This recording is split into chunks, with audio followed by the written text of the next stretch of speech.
So we are hoping to have a very informal conversation this afternoon about the sort of idea of the role that art fairs play in developing an artist's career, especially in relation to what I guess we can call here emerging galleries. So we have two representatives on the panel who are the principals, the owners of two of the galleries in Exposure, which is the section of the fair along the north side of the space, and then we are very fortunate to have an artist on the panel as well, who is represented by one of the galleries. So keeping that in mind, my thought was there are a few questions that Patricia helped us come up with as well.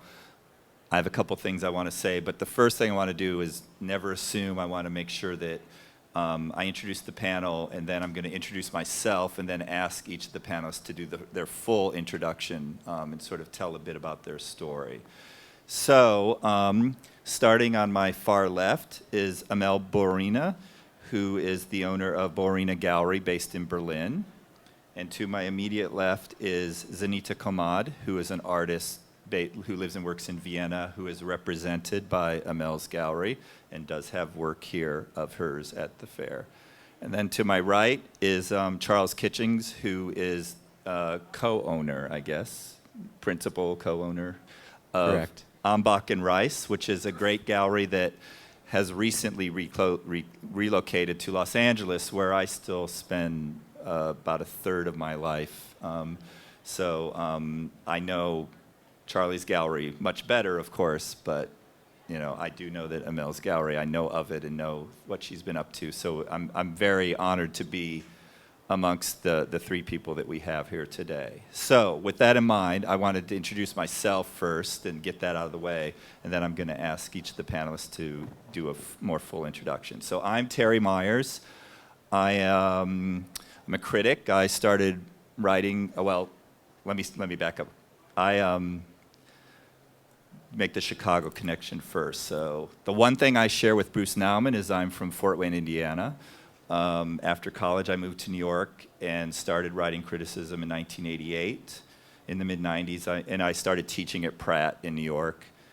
In the mid-90s, I moved to Los Angeles to start teaching at Otis College of Art and Design in LA. I went on to teach at Art Center in Pasadena. And then I did a 2-year stint teaching at the Royal College in London. And now I am Associate Professor of Painting and Drawing at the School of the Art Institute, the best school I've ever taught at, for many reasons. A lot of my teaching's been on the studio side of the curriculum as a critic, so being in the painting and drawing department, I feel very much at home. But I wanted to say, I guess one of my roles on this panel about young artists is that I'm really in the trenches. I see the young artists when they really are young. And there are now, according to my Facebook page now, there are thousands of them that I have taught at all these various places over the years, many of whom have gone on to be incredibly successful. And what I define as being incredibly successful is that they're still making work. I'm less interested in that they have hot galleries or hot careers. They're still making work. They are 100% successful, in my opinion. But I will say Jessica Silverman, who has her great gallery here, the exposure section from San Francisco, is one of my former students who was a young artist at Otis, so I'm very proud of her. So, but I've also had a lot of experience going to a lot of art fairs over the past 20, 25 years. So I've seen some great ones. I've suffered through a lot of horrible ones. This one seems to be tilting towards great, but we got to give these things time. So that's where I'm coming from. So I don't know if maybe we just start with you, Amel, if you want to talk about yourself a bit and your gallery. Well, just a bit then.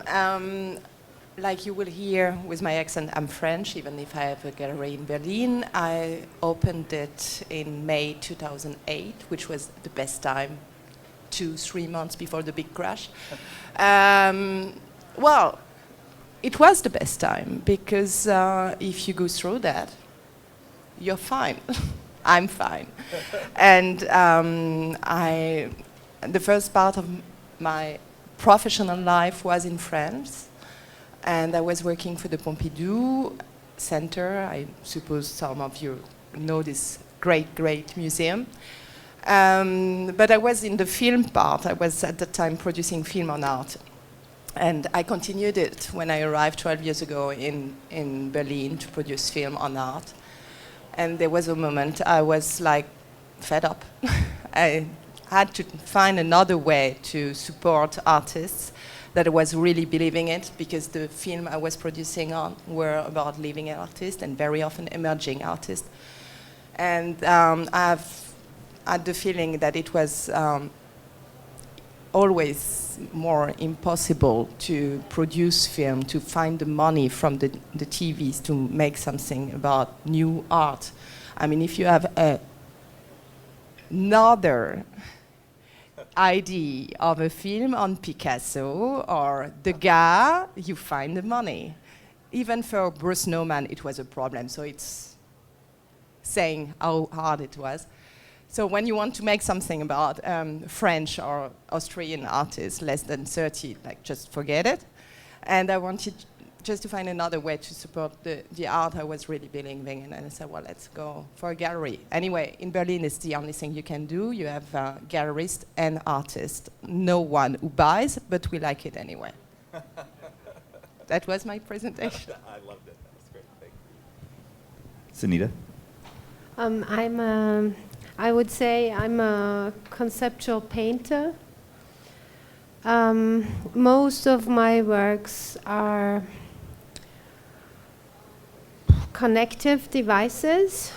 Some of them are based on playful situations, like maybe you've visited our booth here where the Red Cross is, where you have to pick one card and then you'll see one artwork that is shown to you. I believe that especially now in times where we have a great shift of paradigm, where the art world, not only the art world, the whole world has to rethink a lot of things. There is just one really important keyword, and that's connection. Connection between people. Because I believe that all those, that every single part that we perceive in our consciousness has to be relocated and reconnected in a way, because we feel so separated from each other. So the mission for me is to remember us, to always remember us that there is just one important thing. And that's what we try here, and I think it works very well, because there is something we need to do that is more important than all this. My English is not really good enough to talk like this. But yeah, like all this. Thank you. I think they got it. Yeah, I think so too. We have a great audience here. I'm really thankful. And if you haven't been to their booth, go look for the Red Cross. Definitely. Same with Charlie's booth as well. I mean, all the exposure galleries are worth spending some time in. Yeah, the booth has huge letters that say art is a doctor, which is very important. I think that there is a healing process for humanity, and so, yeah, that's something about my work. Is this enough? Great. No, it's great. It's great. I also founded my gallery in 2008. The end of 2008 in Seattle, Washington. I started the gallery with my wife, and we saw an opportunity to begin exhibiting artists from the Northwest in context with international artists, in particular European artists. A year ago, we relocated to Los Angeles, which has been fantastic. I love LA, and I think there's a really fantastic community of galleries and artists, and I feel really excited to be there at the moment. We represent 11 artists, half of which are on the West Coast. The other half are based in Europe. Let's see, what else should I say about myself? We've been doing fairs really since we began the gallery. The first fair we did was Nada in Miami Beach. Before we began participating in fairs, we did a lot of traveling and did our homework and really thought about how we wanted to position ourselves. And it continues to be, for better or worse, a big part of our business. So, The better for worse, I think, is the thing to now pick up on here and move the conversation. a necessary evil, as I Right, often exactly. say. Yeah. Well, I think we can start, with this question. I mean, one of the questions that was put to us by Patricia, which I'm on board with 100%, is how do galleries and, of course, artists strike a balance between fair participation and exhibition making? So what I'll preface that or add to that is that as a teacher, as someone who has been involved in, as I said before, in the trenches with really young artists, I always take a poll in my classes. Like, I love doing it with like my sophomores, like the really young ones. So for the past 20 years, as art fairs have increased, I always ask them, how many of you have lost interest in doing exhibitions? Like finding a gallery or a space and doing a show of what, quote unquote, your work. And of course, there's been no decrease in interest. Young artists still find the exhibition to be a viable, valid, if not necessary, part of what it means to be an artist and how the work lives its life independent of them out in the world. But the art fairs, you could argue, or I would argue, I would say, have, well, the word that's in my head is corrupted, but I'm going to back off from that and say they've changed that. The art fairs have become a place where there can be people who become interested in art, and that's a good thing, but they don't go to galleries necessarily. Dealers start recognizing this. When I lived in New York in the late 80s, early 90s, you kept the show up for 4 weeks tops because you had to get the next one up just like that, because people were coming in, and the exhibition was a real primary sales tool, especially for a young gallery. Now that there's this pressure of the gallery having to do fairs and the artist having to produce work for them, and how does a young artist sort of identify what their work is if it's going out piecemeal into this kind of situation? So I think, I don't know if one of you wants to sort of talk about that a bit, either from the artist perspective or the dealer perspective, but this balance of having to have, because most art fairs, I remember when there was this moment where art fairs had to assert that you actually had to have a physical gallery space, because people were trying to do art fairs claiming they were a gallery, but they actually didn't really have a gallery, because they thought, they could make they're making all their money doing art fairs anyway, so why even bother having the gallery? So there had to be a rule. I can't remember what art fair I remember hearing that they actually had to say, no, you have to have an address. You can't be a homeless art dealer and participate in an art fair. But how, this balance, so maybe the two dealers, you both started in 2008, you started when art fairs were already a big part of the picture. Is this something you just, because you started with it, it's just something that you take for granted? I think I became aware of how important art fairs were in terms of developing an artist's career through talking with colleagues who had been in business longer than I had. What's interesting is art fairs, I feel like there's this, they've become this validator in a way.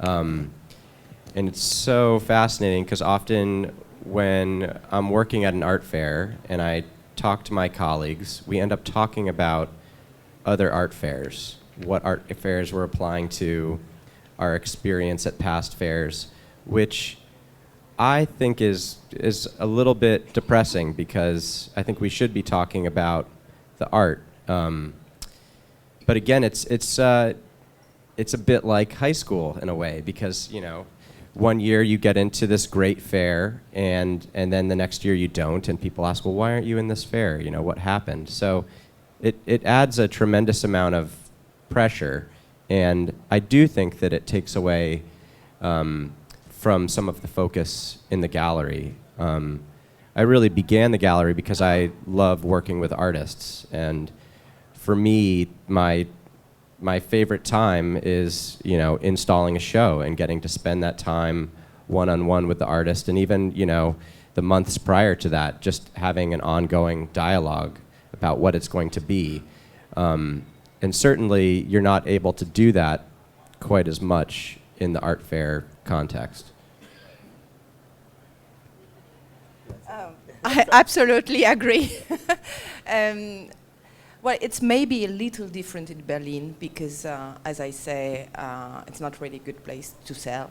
But a lot of people visit Berlin to see good art and to see what's going on.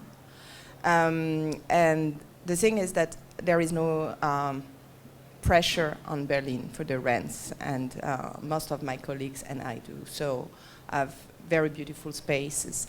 And it has been said to me very often, it's funny because in Berlin you can see great old art in the museum, and if you want to see great new art, you don't go to the institution, you go through the galleries because the shows have a museum level.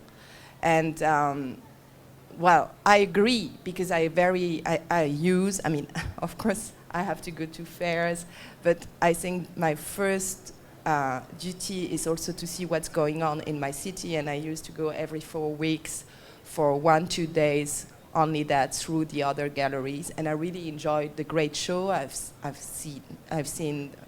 I mean, like 10 years I'm living there. It's amazing, but when I'm an art dealer, so I have to sell. I mean, I have to get money. My artist also, and it's very, I would say, perverse in a way, because even if the collectors come into your space, they want first to know if you make this or this fair, to know if they will buy at your place. And you're like, okay, well, I have to make fairs, because even if they come here, they want first to know if I have been there or there. And since I'm making more fairs and more good fairs, I mean, in the ranking, I sell more in my gallery. This is, I mean, I don't know if it's like for you the same. I would, agree with that. And but I also really love show. I mean, as I say, originally I was working in a museum, so I can't just hang things like this and putting the price list here. And I have to have fun too, and it's why, for example, for Chicago, I was quite sure that the quality of the fair will be really high, and I'm a newcomer. All my artists are newcomers, and the thing is that how do I get your attention? Well, it's very easy when you got the telephone number of Zenita Komad. Because you say, hello, I have a problem. I have like a very small booth, and I want to show 2 artists, you and Adam Sachs. Give me an idea. And she comes with, we make a clinic without hanging any works on the walls. Well, okay, she's crazy, but it works. And we make a show there. It's not like a normal booth.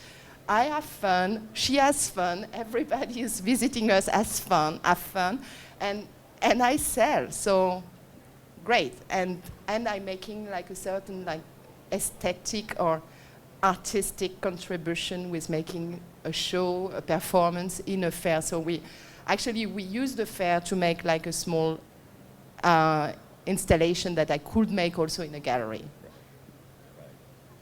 Do you want to talk about your crazy idea? I just, what came to my mind is that art fairs are discussed in a very negative way very often, but I think if there is a vision, if there's a real vision, it doesn't matter where you support this vision, or where you spread this vision. And also an art fair is a possibility to have a wonderful stage to get in contact with the people. And so I appreciate this experience here. I want to talk about the experience and about the connections with the people. It's wonderful. I didn't have the feeling that it's just about sales, or I really got into very nice connections. So there's not only this negative aspect of a supermarket situation, it really depends how you deal with it and how you use the situation and how you communicate. So, I mean, I would just sort of add to that I find exposure absolutely necessary for a fair like this, because, I brought some. I went through my history, so I couldn't find my earlier ones, but that's the '93 Art Chicago that was here. The floor plan, it looks very similar. It's nostalgic, for me to see some names that, people who are literally no longer with us. That makes me a bit sad, but galleries that aren't with us anymore. But this, for those of you who maybe aren't from here or don't know the whole history of Chicago's relationship to art fairs, really the first art fair in the United States was Art Chicago in 1980, and it quickly became a rival to Basel, the main European fair. And you might find some interesting people there. So, but you can pass it around if you want. But I just got off track. One of my Hamza Walker, who I think did a panel earlier today, wore, for the first Merchandise Mart fair, wore his Art Chicago T-shirt as a kind of silent protest, I think, and I thought it was really fantastic when he did that. But this space, there's a lot of people like myself who came from New York when this fair was the fair, and the look of it, this fair was the model for what art fair started to look like. If you go up to see the video works on the second floor and you look down on the fair, there are very famous photographs of the layout in that plan that immediately became a kind of archetype for what an art fair was. And I'm not saying it was brand new. We can go to the 19th century salons, and we have a history of art being presented in similar ways. But that to the point where the Renaissance Society in the 90s did a show about the history of Cal Arts in LA. And they designed a mini version of Art Chicago as the layout in the Renaissance Society for that exhibition. So this is a kind of, this puts a kind of pressure on the artwork. It creates a kind of way of viewing. It also maybe impacts what kind of art does come to an art fair. To me, I find it quite interesting that, well, I should back up and say my own opinion as someone who's been to a lot of these is that I'm very happy with the level of the galleries. I'm shocked, actually, that Tony and Rona Hoffman and the people who really got behind this got this level to come. But more important, I'm really blown away by the quality of the work people brought. People brought great stuff. And if you're a collector who didn't come, you probably made a mistake, because there's some really great stuff here. There's some problems that I may talk about later, but that the fair as a sort of model has become dominant. That it's the place where a certain kind of art is allowed to have a certain kind of life in relation to a certain kind of audience, mainly the buyer. Thank God we have the video upstairs, because there's not much video down in the actual fair. It's very painting heavy, so on and so forth. So to have a moment with what you did is so great, because it just reminds us that that fairs have come in many forms. The other thing I brought in my nostalgic is I brought the press release from the first Gramercy International Fair that happened in New York in 1994. When Pat Hearn, Colin DeLand, Paul Morris, and Matthew Marks had this wacky idea. Let's do a fair in the hotel rooms of the Gramercy Park Hotel. And it was a time when, I can say firsthand from being in New York at that time, it's one of the things that propelled me to LA. We all thought the New York art world was potentially going to go away. I tell my students this, I'm like, Chelsea was you know, magazines were closing, galleries were closing, and I can remember the four of them having a meeting with a bunch of us art critics saying, like, we're going to do this crazy thing in Gramercy. We need your help to sell it. You know, and there was a kind of desperation, but it was I mean, I know some people in the audience were there. It was a hell of a lot of fun. And it created a spark. And that's one thing art fairs have brought to the mix, is these opportunities to do something that tweaks this, the thing that sort of drags this into the necessary evil of it, meaning people have to sell here. You know, the other thing I'll say quickly about this fair, it seems to me that at least they understand that their clients are the dealers. I've never understood some art fairs, the Armory Show, that always seem like they didn't realize their clients actually are the dealers who are spending a significant amount of money to be here in the first place. And you know, so I think all that pressure, you're the one, Charlie used the word pressure, that pressure, is it pressure that creates psychosis, art as a doctor, or is it pressure that creates a diamond? You know, that's really the question here. And I guess I probably know the answer to that, but.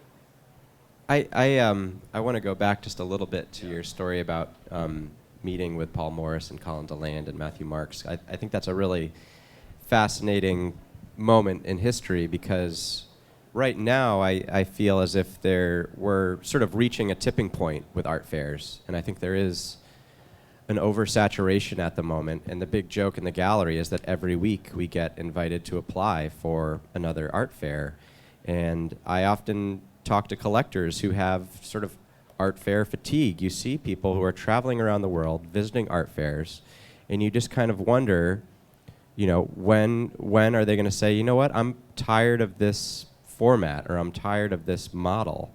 And so I'm kind of wondering if there's going to be a moment in the next couple of years where dealers say, okay, you know, we've been doing this, but enough is enough. How are we going to rethink this a little bit? But yeah. Yeah, I mean, and as an artist, what would you think about that? Like, how is the art fair? What are the pros and cons? I'm assuming there are things you like, things you don't like, especially when you have a great dealer who allows you to do something that. Yeah, I mean, I'm really lucky because Amel told me, I don't care if we don't sell, we just do a very good artwork, that's it. She does care. Yeah, but she just told me, care about the meaning of the art, let me correct. I really don't care. But I wouldn't care to get no attention. I mean, this thing was to make our first tape here in Chicago, in America. It's the first time I participate to a fair here in the big US. So it's not really, I'm not lying. Right. If I don't pay back the costs with what I've sold, it's okay. I'm actually very astonished that we already sold things, but that the people react so good and say, this is great what you have done. I'm happy, I'm done. So I really don't care. Okay. But I agree. I also have this feeling in my stomach that there's something, I mean, it's not about art fairs, it's about the art situation itself in general. Right.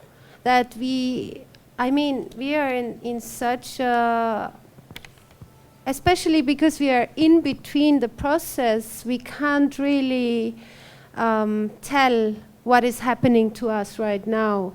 I mean, it's about everybody, everywhere. It's not only the art scene, but the art scene has such a special meaning for society to break through the processes. So I'm not sure if there will be art fairs in the future. I'm really not sure. I don't think that I mean, I have one drawing at the booth that says we are in a state of spiritual revolution. I think this can say very simply what we are going through right now. So priorities will change, definitely. And we really have to redirect our attention to another level of consciousness, which will be supported and directed by those artists who are aware of it. or writers, or poets, or filmmakers, or gallerists, or whoever, the doctors, street cleaners, whoever is aware of it will help us to do this. But yeah, this material,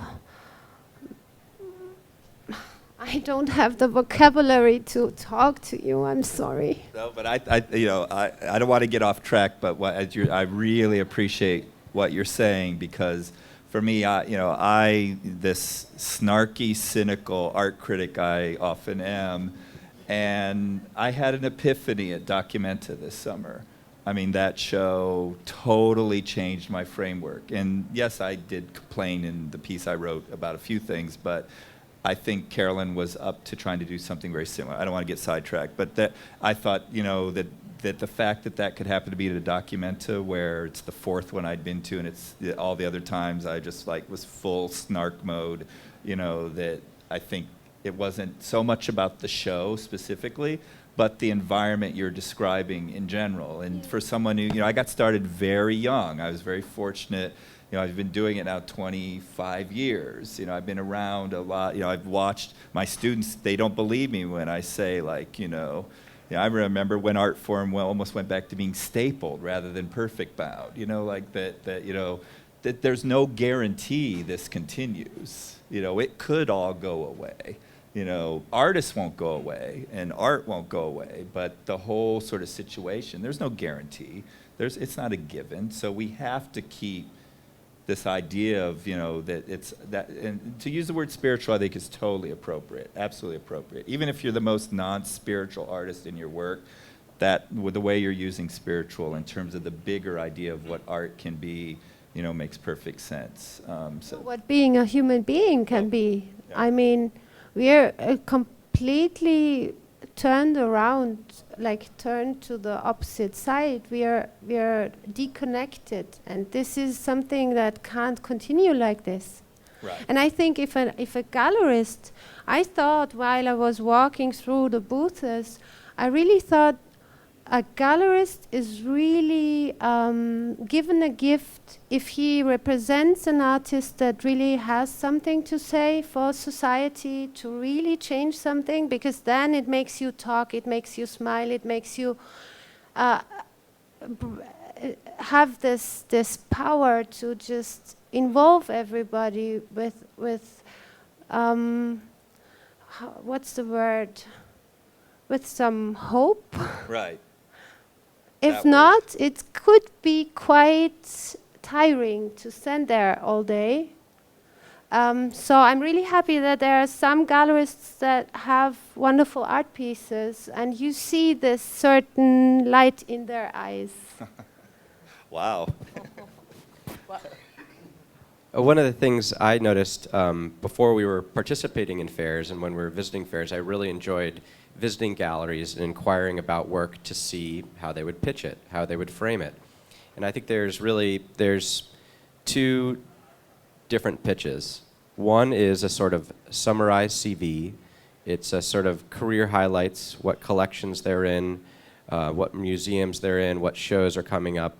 And then there are the dealers who will actually talk about the work and talk about what the artist is aiming to get across, what they're exploring. And it's interesting to sort of be on the other side because obviously, we come here and we're ultimately traveling salesmen. So there are moments where, you read the situation and you realize this person maybe isn't as interested in what this artist is trying to get across, and they have 2 minutes that they're going to give to you, and how quickly can you convince them that this artist is important? So I think that's another interesting dilemma. I do want to say one positive thing, because I think we're all positive things. We're kind of a bunch of Debbie Downers up here. One of the artists we're showing in our booth, Jeffrey Mitchell, has been producing work for the last 25 years. He's 54 years old, and he's based in Seattle. And Seattle's a very insular and isolated art scene. And he's a a sort of hero of sorts in the Pacific Northwest. But for years, he I think, has felt a little bit stuck here. And in the last couple of years, we've brought him to NADA in Miami and now here in Chicago. And it's so exciting to see how much he appreciates seeing his work in context with other galleries and other artists. And as a result, a lot of things have happened very quickly for him.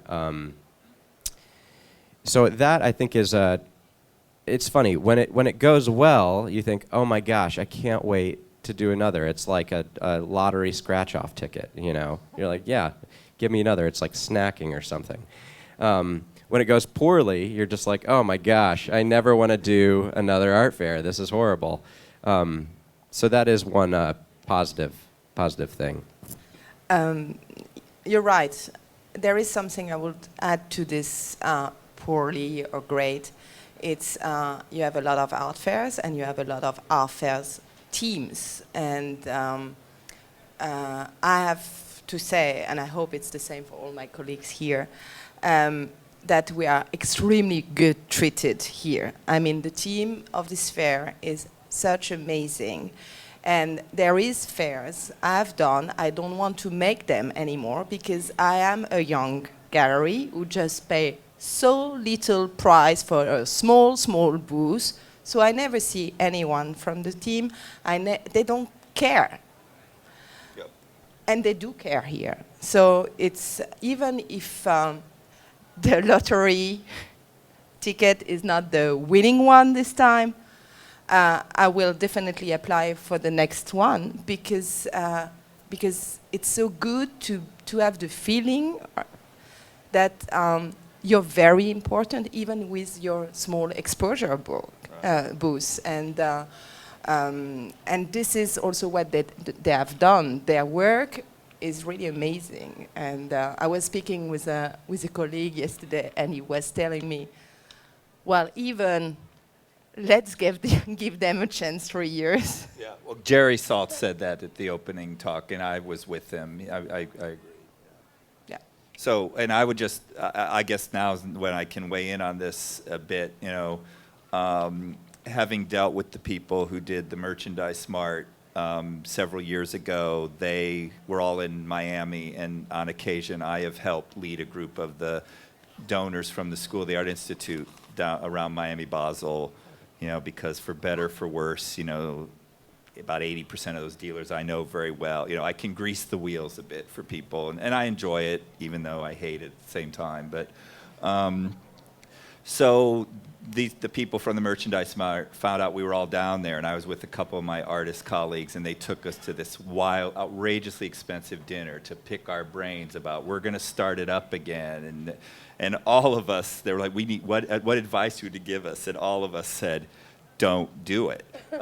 It was too soon after the fiasco. It was just, you know, because, and I'm leading to something positive, which is, you know, anyone who cares about Chicago, here in Chicago, there's a lot riding on this. You know, this fair is important for the community here, for the history of this place, because there's still, in the art world, in that snarky art world, there is still warm feelings about that great history of Chicago and the art fairs here. People, genuinely important people in the art world, want this to succeed. They really do. And I think that is conveyed in the respect that I feel that all the galleries brought to this fair. The high-end galleries that brought amazing things, but the quality that you guys brought and what's going on in the exposure section, you know, and that they kept it manageable, that it's doable, it's elegant, things look good. All of that is positive, positive, positive. The Peep Tony, everyone running it, you know, again, I'm up here because I sat next to Tony at a dinner about a year ago and just was like railing about my experiences with like fools at the Armory Show, like the press woman at the Armory Show who, when I try to get accredited, says to me, well, where are you going to publish your article about the fair? And I just said, can I tell you something? I know 80% of those dealers, and I can guarantee you not a single one of them is caring about me writing an article about the fair. They want me to check in about their artists, the new artists they're working on. I write about art. I don't write about art fairs. And that's what good dealers get. And the woman looked at me like I was speaking Greek. Like, what do you mean? What are you talking about? I said, you just don't get it. You don't understand that the dealers are your clients. People like we all, as Barry Schwabsky, the editor of Arts Magazine, once said to me, we all eat from the same trough, don't spit in it. We all are needing this to be successful. But so the fair, the people at the fair, the situation, I have nothing but positive things to say about it, and I'm shocked that I can say that, because what I'm not so positive about, the other thing I do at these fairs, and Tony already knows this, is I go what I call on deep background and off the record with a lot of these dealers, and I ask them, how are things going? And I don't name names, and I don't tell the details. So I've gotten a lot of information just the past couple days, and there seems to be a split. But the split has nothing to do with the fair itself. It has to do with Chicago collectors. So I want to say a couple things. One thing, for the vernissage, if any of you out here listening, if you're here for the party and you're sitting in someone's booth and you are a major collector in this town, and I mean major, don't, when someone walks up to you and you're sitting across from the dealer in their booth and the person says, so what are you up to? Say, oh, I'm only looking. Number one. We also have one. Right. Number two. We have one for Okay. Number two, don't host a tour in your house and then announce to the assembled group that includes a lot of the dealers from out of town that you only support Chicago galleries. Number three, if you're coming to the fair, go around and introduce yourself. Even if you're not planning on buying something from someone, let them know, let these dealers who've come, some from far away, let them know that you're here, you're interested in art, and yes, maybe you're not going to buy something immediately, but say hello. Let these people know a little about you. So those are three very key things that, again, a range of dealers from the top, the high, the ones that have been around forever, to some emerging ones that have been said to me. So I wasn't going to put you guys on the spot, and I keep everything off the record, but if you guys want to chime in, go right ahead. I just want to tell a fourth thing not to do. When we have people passing our booth, we always ask quite playful, do you want to see some art? Then you have to pick a card. And people said, no. Don't do that. I'm willing to pick a card. It's hard. I'm not always the best at having to take my shoes off. I admit. Sometimes that's a problem for me going to art. I'm like, what? I have to take my shoes off. But I'll pick a card. So anyway, I was shocked when I heard, especially the first one about, oh, I'm just looking. Because what I want to say about that is, especially if you are an important person in this town, an important collector, if this doesn't go well in the next 3 years that Jerry says we should give it, if this fails, it's probably over. That goodwill about Chicago and a Chicago art fair will go away. And these people are great, the people who are running this. But it's sure as hell not going to reflect on me. It's not even going to reflect on Tony. It's going to reflect on that person that I'm not naming. They're the ones that the art world's going to look at and say, how could you not support, just lie, even if you are just looking. That's not what you need to say. So it boggles my mind, because this is a big, to quote Joe Biden, this is a big fucking deal, that this has happened, and they've done it so well.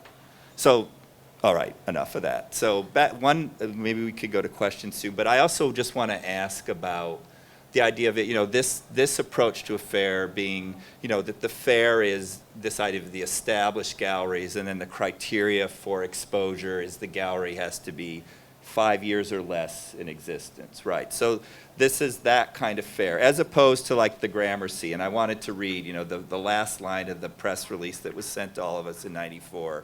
Said the Gramercy International Contemporary Art Exhibition will be unique among art fairs, and that the dealers included are committed to the support and promotion of younger artists and new ideas. And at that time, that was true. That was a true statement. The other thing I want to quote is it says, the majority of works on view will be available for purchase in the $500 to $5,000 price range. So 1994. But the idea of, a fair where it's not a fair of young dealers in young art. It's not Lista. It's not, what the Gramercy used to be. The relationship of being in exposure or being in the situation for you guys, either as a dealer or as an artist, with then, this sort of, the sort of dichotomy of that. And if you want to speak about that at all, if it is interesting to you or annoying to you or neither. I think it can be a really great thing. One thing I would suggest that they may want to consider doing differently next year is not putting the exposure section in a line, because one of the really great things that comes out of doing these fairs is you get to meet your colleagues. You get to make new friends, and it's harder to do that when you can't see the young galleries that you're next to. Yeah. Oftentimes the younger sections will be in the center of a fair and will be cradled by the more established galleries, which I think is also advantageous. That's one minor thing that I think could be helpful, because my impression at the preview was that people were really congregating towards the middle, and it wasn't until later in the evening that people began to sort of trickle into our section. And I think we don't work with a lot of Midwest collectors, but I do, interestingly enough, see a parallel to the collectors here and some of the collectors we've worked with in Germany, in the sense that I think people are taking their time right now, and I think for good reason, because there's so much out there. There's more artists, there's more galleries, and I do get the impression that people are doing their homework here, and I really, really respect that. Because the last thing I want is for a collector to buy a couple of works by one of our artists and for it to end up in storage and just be forgotten. Or in auctions. Or at auctions. Yes, or at auction. So I'm really hopeful that I think, speaking with other galleries here, I think there is going to be some really good follow-up and some relationships that are going to come out of this fair. And I do think that so many collectors have come up to us and really expressed how excited they are to have a fair here. So, yeah. I definitely agree with the placement. Well, I did see your booth, but it's real. I mean, for example, when I arrived to my booth, I come from here, and you have seen, I mean, it's quite in the middle of the exposure section, so just cross the fair in diagonal, so I don't see my neighbors. And it's really a pity, because with this, today Zenita is here, and two others are helping us on our small booth. But yesterday and before yesterday, with this ongoing performance, I can't leave. I mean, I am a doctor. I can't leave my nurse alone. So I just have had no time to speak with the people around. And normally I do that when I go to take a sandwich or something like this, and it's really quite impossible. So this is the negative thing of the fair, which is really, but maybe they think about it. But otherwise, yeah, this homework, it's strange. No, I mean, I know a fair like this, it's in Belgium. They're really slow too there. But it's really strange. I saw several times people came into the booth speaking like on 3 days. Cards. I mean, and they were like, yeah, but I would love to see the drawing of yesterday, and so I picked the good card. But it's really, and you see that they have Googled and they know better what we're speaking about. I mean, they have Googled Zenita, Komad, or AMBACH, or Bourouina, and they take notes and they come back and, hopefully they buy. No, and Jerry Salt's the first day. Jerry is a colleague. He still teaches at the school a bit, coming from New York, but he's from here, so he's really wanted Chicago to succeed. He said, people are slow here. There is a Midwestern sort of ethos, but so that combined with just the general, what you were saying, Charlie, that it is a time where it seems like everyone is trying to be a little slower, and that may be the beginning of the paradigm shift that you're describing. Like there seems to be I mean, I was just on sabbatical and I was in Japan for 3 months and I happened to be there for the Tokyo Art Fair, you know, which no one really goes to, but then it was right before the Hong Kong Fair that everyone was trying to go to. And like, so talking to Tomo Koyama and the people from Sky, the Bathhouse, and, you know, these amazing galleries, you know, like it's, you know, for Tomio to come from Tokyo and do all these fairs in Europe and the U.S., you know, it's crazy. You know, it's absolutely crazy, no matter how big of a staff you have. So what is the tipping point, I guess, is, you know, but it seems that maybe we are approaching it at some point. So will Chicago, is it gotten in at the right time to sort of solidify itself and be one that could survive as the paradigm shift happens, or not? Who knows? I think there's still room for, thinking about different models. I mean, the Independent in New York is a great example of that. People were so happy and so thrilled to visit a fair that didn't necessarily feel like an art fair. Now, I have issues with that as well because, you know, it still is a trade show, even if you don't have walls. But I think there is potential to create a different experience. And I mean, I think, Amel, I feel similarly in terms of when we think about doing a fair, we try to curate a booth where for maybe a split second, the person can forget that they're in an art fair. And I think that's really important because often walking through an art fair feels like surfing the internet. Like you start off looking at images of popcorn and next thing you know, you're reading about Richard Pryor. So it's across the map, and I think, I'm not sure what the next the next thing is. Right. And go. Sorry, but to interrupt, but the balance between this exposure part and the professional, old-fashioned galleries part is not really. It's not balanced. There should be more exposure. What I think.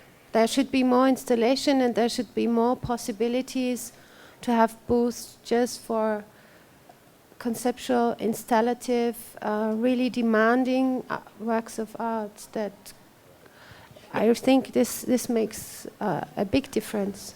This is, I didn't notice that when on Monday, Tuesday, when we were installing, because we were just, of course, like together. And on Wednesday it was the opening, so you're like, whoa. And, but a lot of people came to our booth and they say, well, you know, it's strange because I have never seen so few installation and videos on a fair since a long, long time. So your interactivity, of course it works because the people like it, they have to look. And it's true. I don't know why. I mean, because I know a lot of people here, there's established gallery, they have works like this. And I don't know why they have chosen, I mean, even if I think that the quality, and it's very pleasant to go through the booths here, but it's very strange that there is so few. As someone who was born and raised in Indiana, so I know the Midwest very well, there maybe is a kind of assumption that there's a conservatism here, and that ultimately, in terms of institutions and the kind of collectors throughout the Midwest, that's not necessarily true. So that could be a part of it, but I'm speculating here. Well, if they think so, I think they're really wrong. I mean, they should go around here. It's my first fair in America, but it's not my first time in Chicago. I have been doing in May a collaboration with Corbett and Dempsey. This Chicago, it's great Chicago gallery.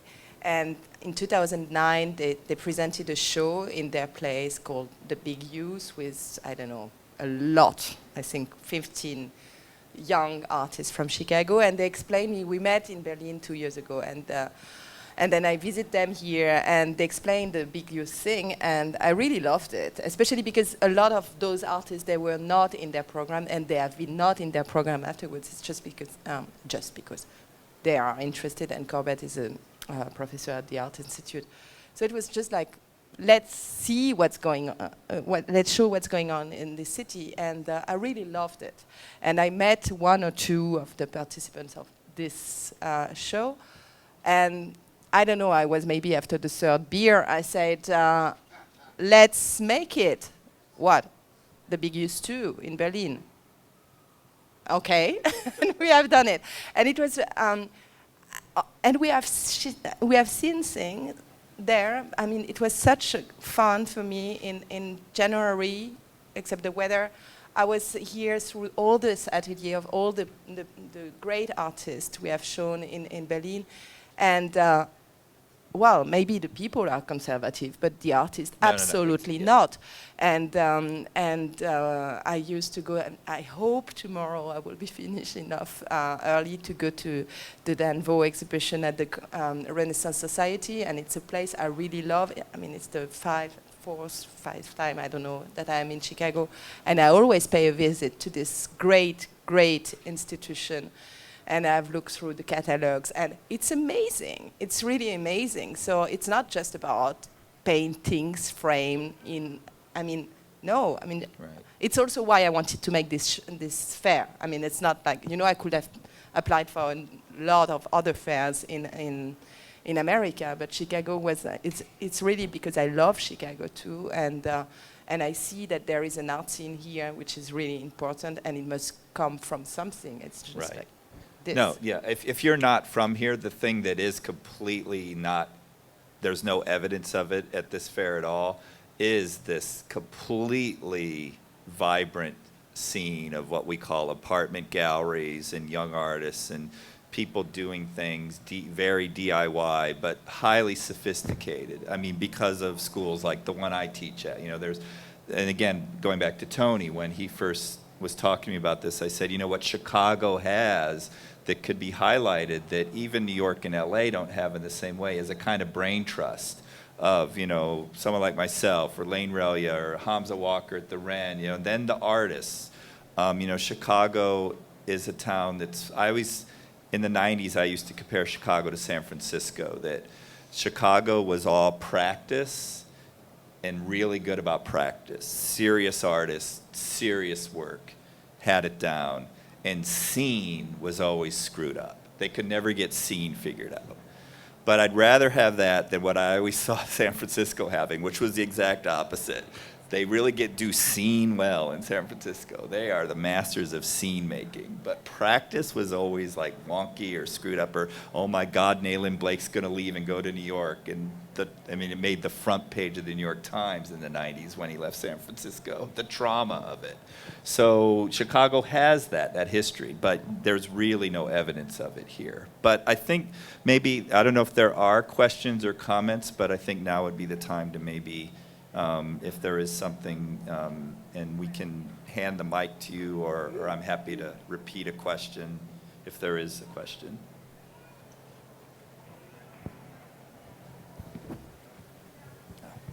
I just had a lot of these questions don't necessarily relate to shows versus galleries and so on, but they're questions nevertheless.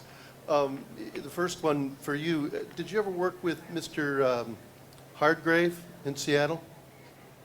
I know Robert. Yeah, we did very early on. He was in a group show. He's the guy I collect. I'm just curious. Yeah. As far as Berlin, I've always been intrigued. I've never been able to go there. Is there a lot of expressionism? People told me that a lot of the work is very dark and so on. Is that true or just a cliche? No. No, absolutely not. It's because you have one or two galleries in Berlin who are representing this kind of painting.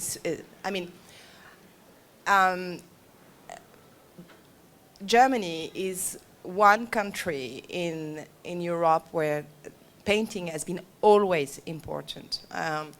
Even in the 70s, 80s, where it was absolutely has been in France, for example, there was no good painting teacher at the Beaux-Arts de Paris, for example. But in Berlin, it was very important. And in the late 90s, beginning of the 2000, some artists really came over, and the generation, which is between 40, 50 now, with Jonathan Mese and Daniel Richter, and well, maybe it can be dark. I think it's quite funny sometimes, but Okay. well, they're German, you know. I mean, there is an history, and there is also an art history, and even whatever they want to make, they can't avoid Kirchner and co. Before them. So it is like this, but you have also a lot of other artists. Unfortunately, I don't work with a lot of German artists, but I picked up one lately. Just I was observing him for 3 years. I don't know. I suppose you do the same. I really enjoy going through the academies and like have a look at what's going on and waiting, because I will never show an artist who's not finished. And actually, I wait that they're finished. I mean, very often I have a visit of young artists. They just have their diploma and they come and say, I need a gallery. And I say, no, you don't. Just forget it. Make something else, and then you can come to see us again.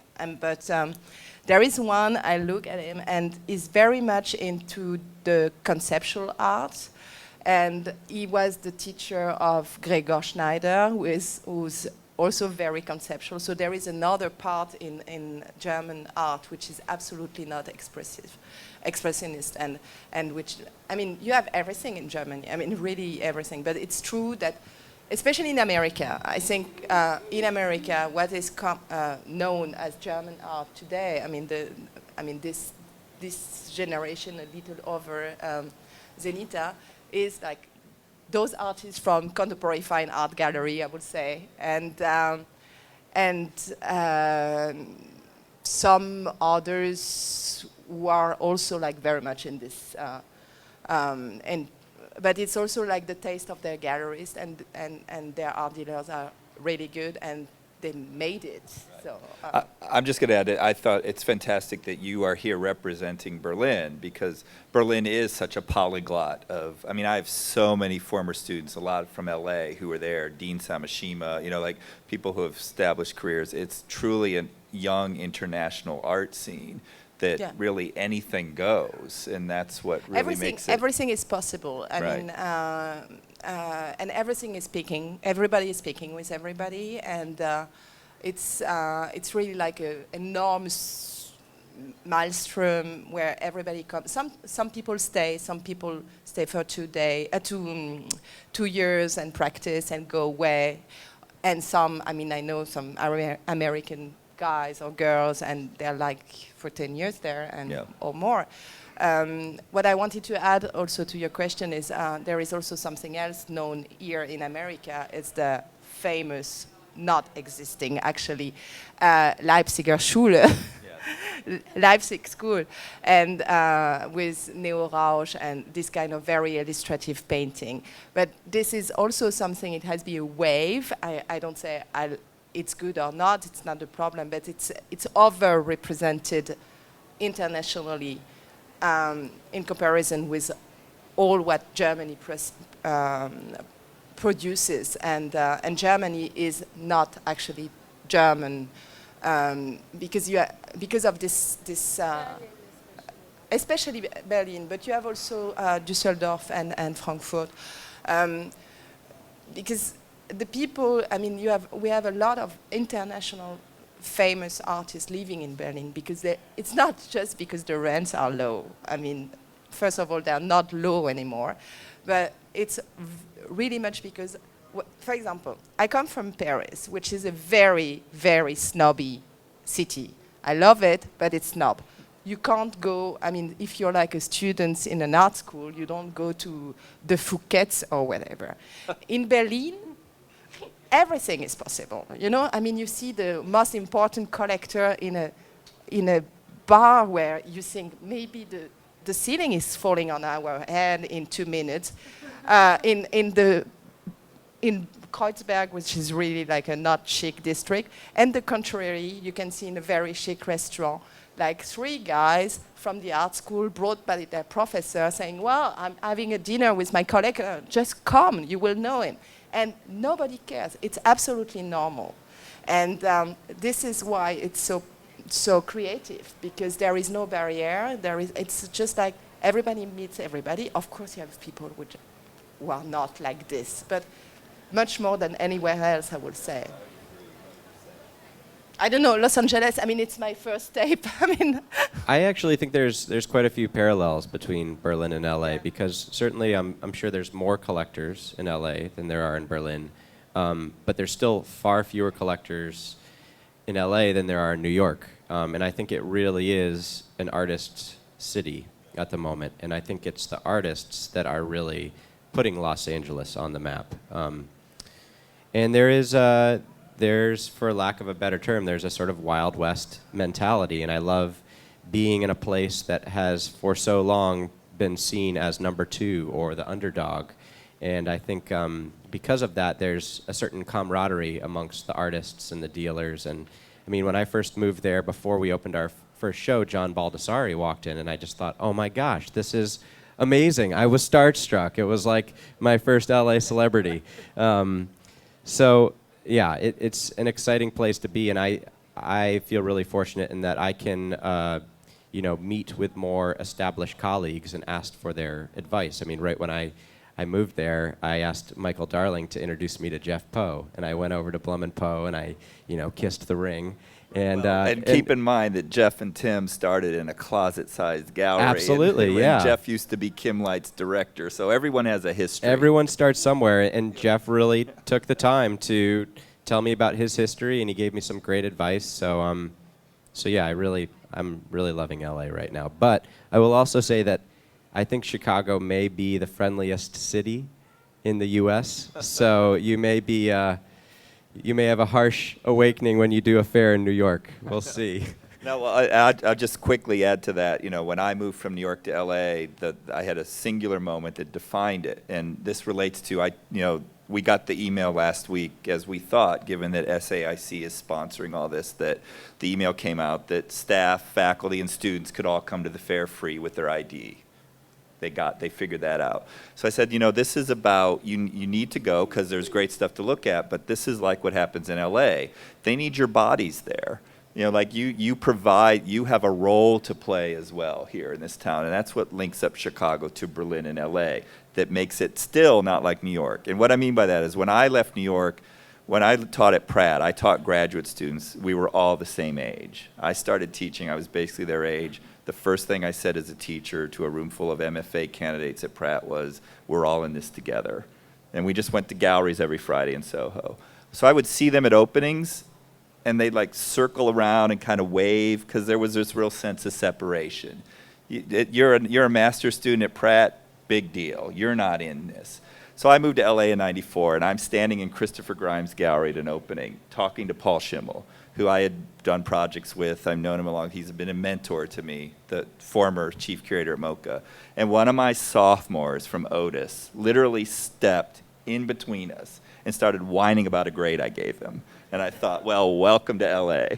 They get it. They know that their bodies are necessary, that they were helping to create this sense that something's going on, that, this is a town that's really up and coming, and I think Chicago has that too. The difference between LA and Chicago, in my opinion, and then I'll stop this, is that, Chicago, because it does have a viable history that they should be crowing about, that combined with this, if I have to hear one more time, again, this is the Hoosier in me coming out, this whole we're shy and we don't like to talk about ourselves, we don't like to tout our accomplishments. I just want to strangle people when I hear that, because Chicago, the history of Chicago in relation to art alone, not to mention music or anything else, is, rock solid. It doesn't have to take a back seat to any place. And, situations like this prove that. So that's all I'm saying is that, if Chicago could get over that, if the Chicago art world could get over that, we'd all be even nicer and it'd be an even happier place. So is there another question? Where did the microphone,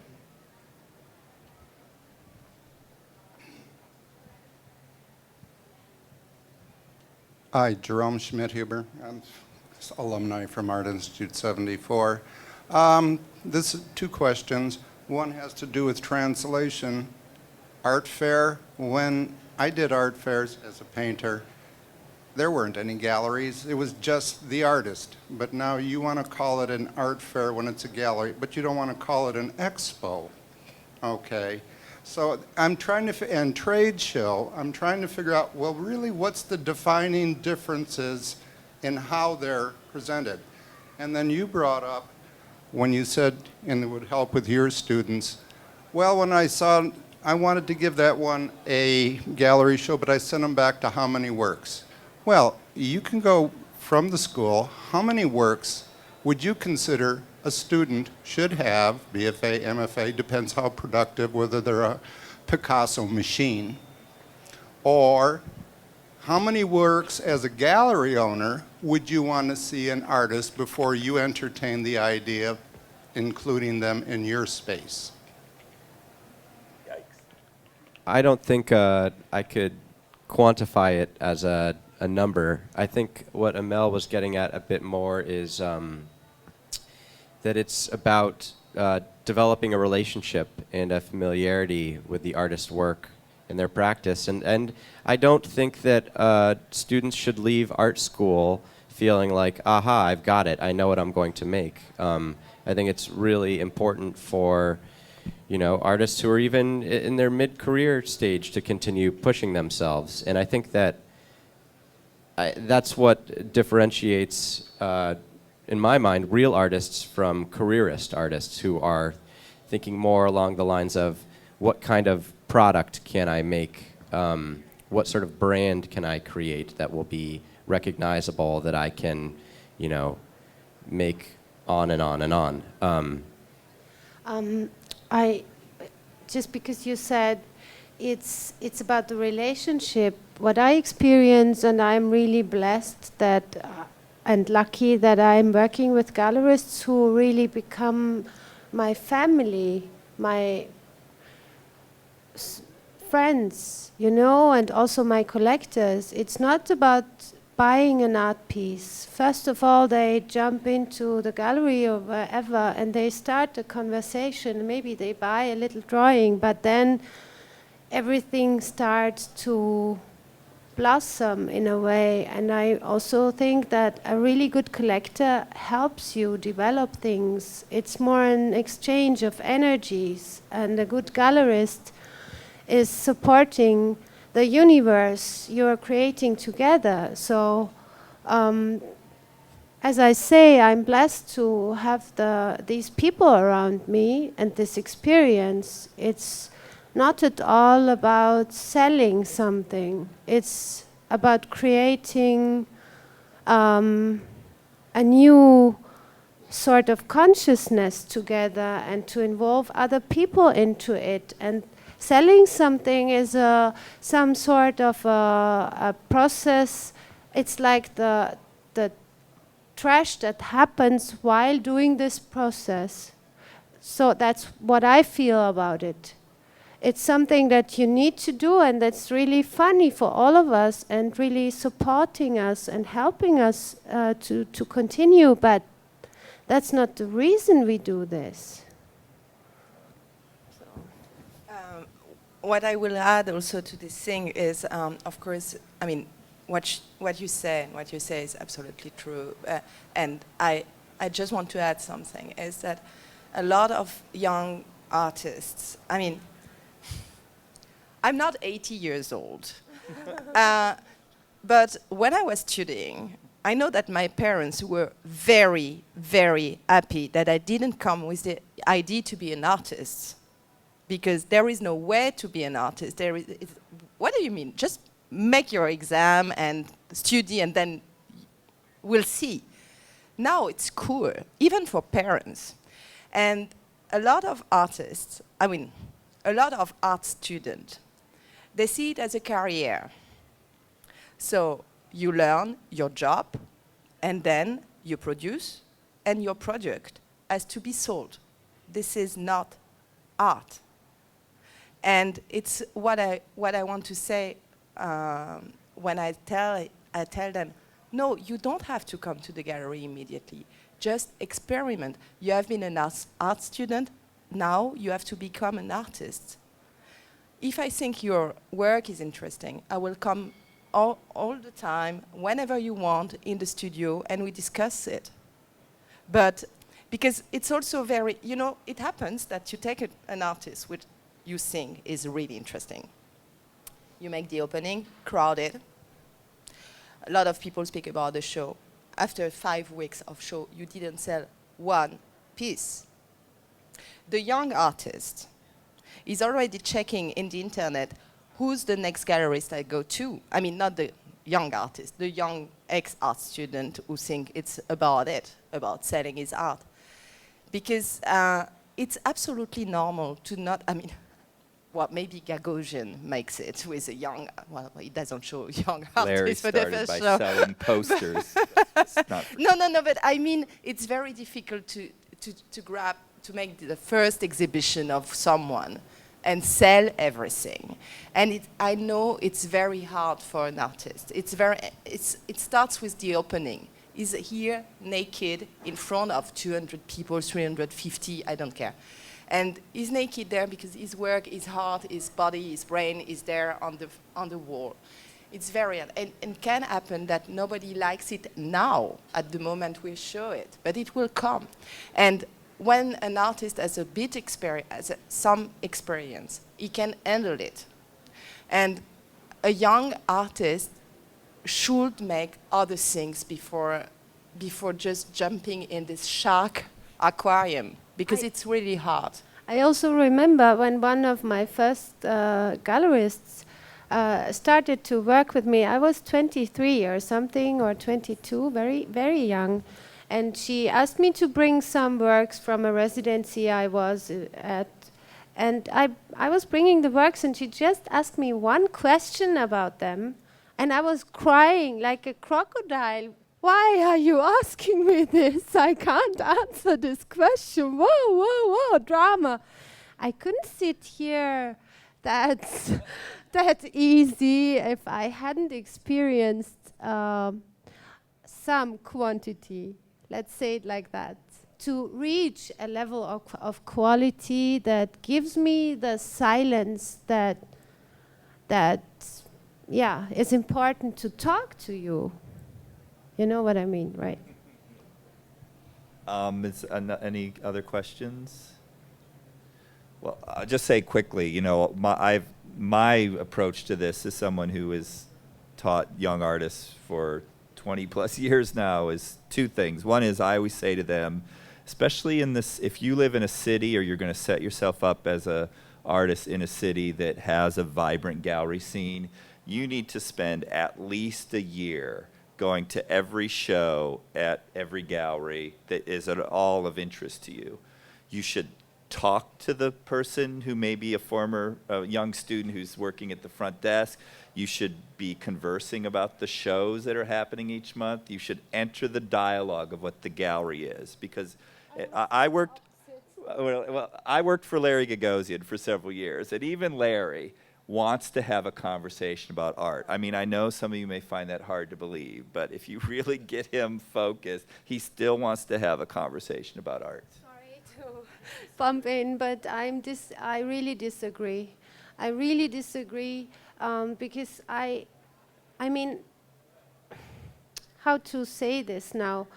I know so many young artists who are so ambitious with the programs of the galleries, and they know everything that happens everywhere, and this one and that one, and the biennial, and this curator, and that gallerist, and this and that.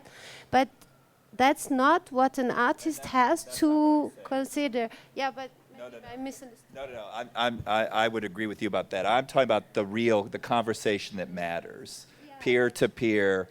You know, if you are a young artist in it. Larry Gagosian talk to me if I just go in there and I say, "Hi, Larry." Well, but you're proving my point. Of course he won't. But because I was fortunate to have developed a relationship with him back when I was much younger, and that he liked talking about art with me, I can still talk with art about him. So that's a distraction. That's not really what I mean. What I'm saying more is that, I'm not saying that you need to do that so you know all the players and you know how. I'm saying that even in LA, let's say, there's this gallery scene that a lot of people are selling a lot of art. What really matters is the conversation that does also exist in the gallery that is still very independent from the sales.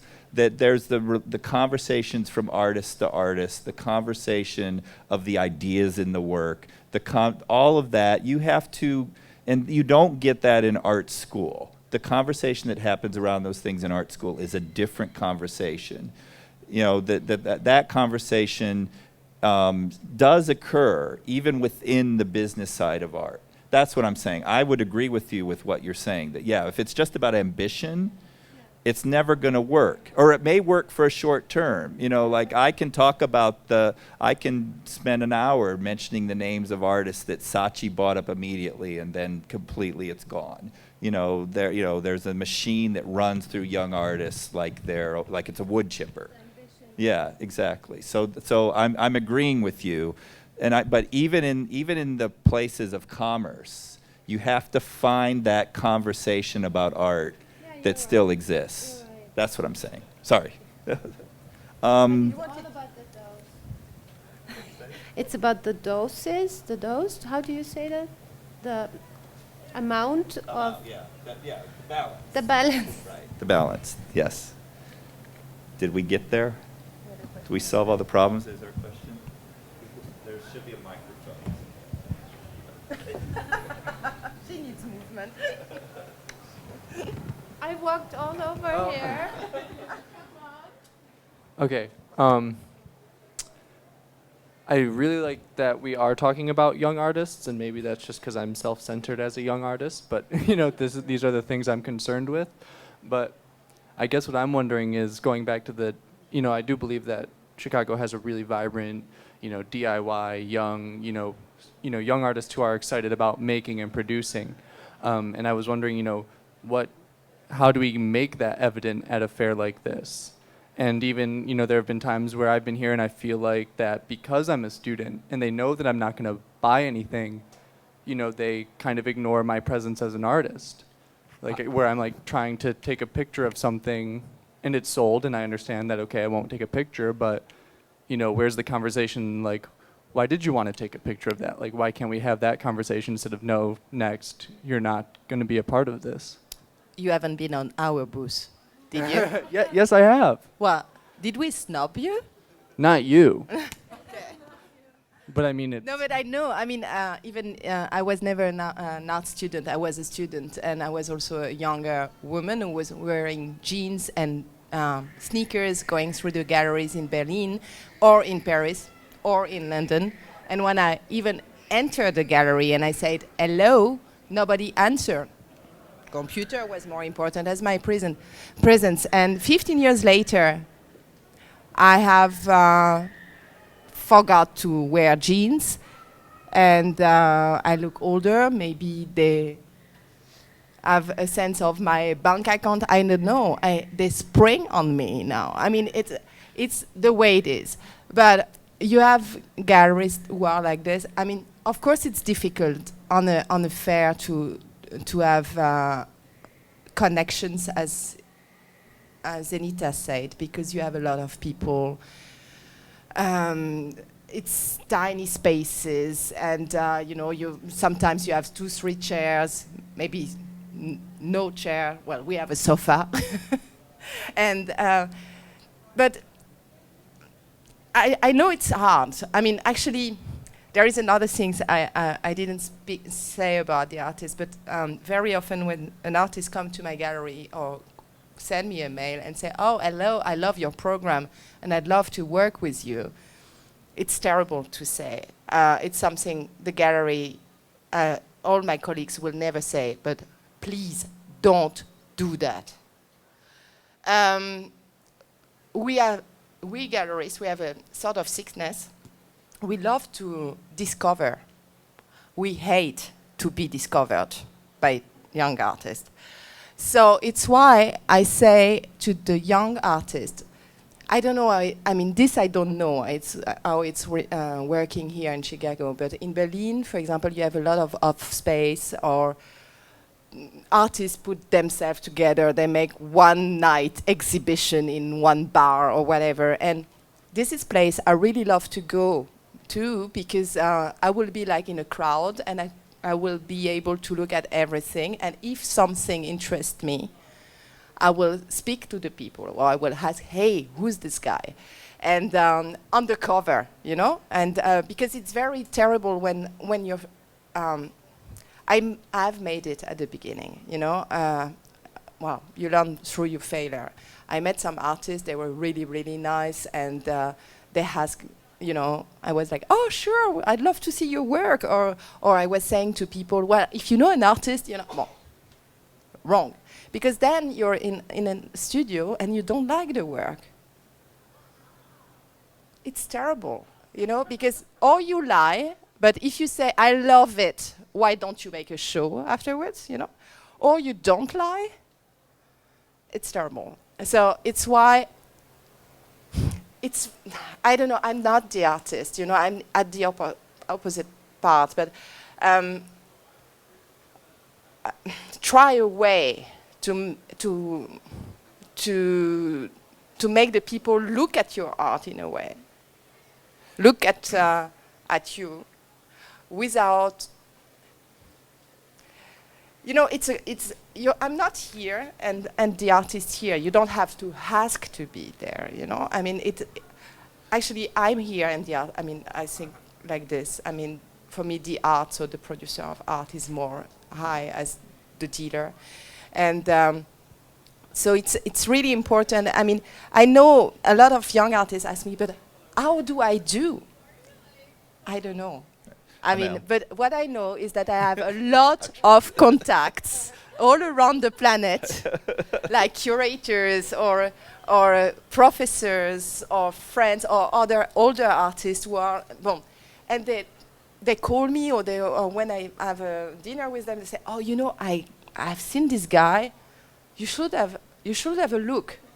And then you have the great internet, and you see one image or two, and you say, okay, great, I love it, I go to him. But you're an artist, make your art. Right. Amel, can I? We'll find you. Yeah. I want to defend the art dealer. I mean, the thing you have to realize as a young artist, especially coming to an art fair, is that art dealers are approached in inappropriate ways all the time. They are put upon, harassed, you know. They are trying to make some money while they're here. They're trying to get the job done. And their artists want them to get the job done too. And, you know, it's hard to, if you pay attention to everyone, you will never get anything done. And I'll just say, I'm going to say something that sounds really cruel. But, you know, when I started out as a critic and living in New York, I had a post office box away from my apartment. And I used to get my mail and get on the 6 train in Midtown. And I would get these envelopes. This is pre-internet. It's easier now with emails and people sending you things. And I would get a package of slides. And no note, no nothing, just clearly someone had opened the page of the Flash Art Diary and got all the critics' names and just sent these packages out. And I realized at a young age that it was bad karma for me. And I would sit on the 6 train and I would put the slides back in the self-addressed stamped envelope, everything they sent. And when I came out on Bleecker Street, there was a mailbox right at the top of the subway platform, and I would just put it back in the mail. So if you couldn't even take the time to write a note saying like, oh, I read your review of so-and-so, and I thought maybe you'd be interested in what I was doing. If you couldn't engage with what I do on any level, it just didn't feel healthy to me to have it around me. And I guarantee you, I never once in all those slide packages that I got in the mail discovered someone that just sent it that way. On the other hand, I've gotten things in the mail, to this day, emails from people like, I read your piece in the Brooklyn Rail about this. I thought maybe you'd like this. Even if I think it's crap, I'll respond because I think it's my job to do that. But that's the art critic speaking. Art dealers can't do that. They're getting, you know, even when they say on their website, no unsolicited submissions, people are sending them stuff, you know, because that's just the way it is. So it's bad enough to walk in the gallery and try to do it. It's not going to work. But to do it at an art fair where, you know, this is a concentrated time where they've spent thousands of dollars to be here, not to mention the wear and tear of coming. You know, business has to take precedent here. So the other thing I want to say is that should kind of piss you off on some level. I mean, it should make you angry. I think it's appropriate to be angry about that. So get your friends together and do something for the next one. Do something somewhere else nearby. Force people to know about it here. The fact that what's going on in Chicago is not really represented here in terms of younger stuff, yes, you should be angry about that. Should it be here? No. You have to make it happen. You have to force people to realize they're going to have to, with the next time they come next year, spend some of their attention. Like, whoa, did you hear about this thing that's happening? Back to Amel talking about the one-off in the bar. You know, I mean, you've got, and again, you very are not important. I love this idea because actually it's happening very often in cities where you have an art fair. But please, if you make it next year, make it open after 7. Right. Absolutely. You pay because attention. we're all working here until Right. 7. So it has to be, you know, I'm so frustrated. I even don't look anymore at the program because I see, oh la la, there is this and this going on. And there is no possibility that I have a look on it. So do something with your friends. Maybe you don't want to make the marketing. Maybe you have a sister, a cousin. Oh, You know, I'm gonna assert moderator privilege for Charlie and the rest of us. You have a half an hour left to sell, so I think we should end this now. The fair ends at 7, but yeah, the fair ends at 7. Yeah, the fair ends at 7, right? Yeah. So Today, yes. yeah, at 7 o'clock. I want to thank you guys for a great conversation, and thank you guys for being here. And yeah, so hopefully we will see you all next year. All right, thank you.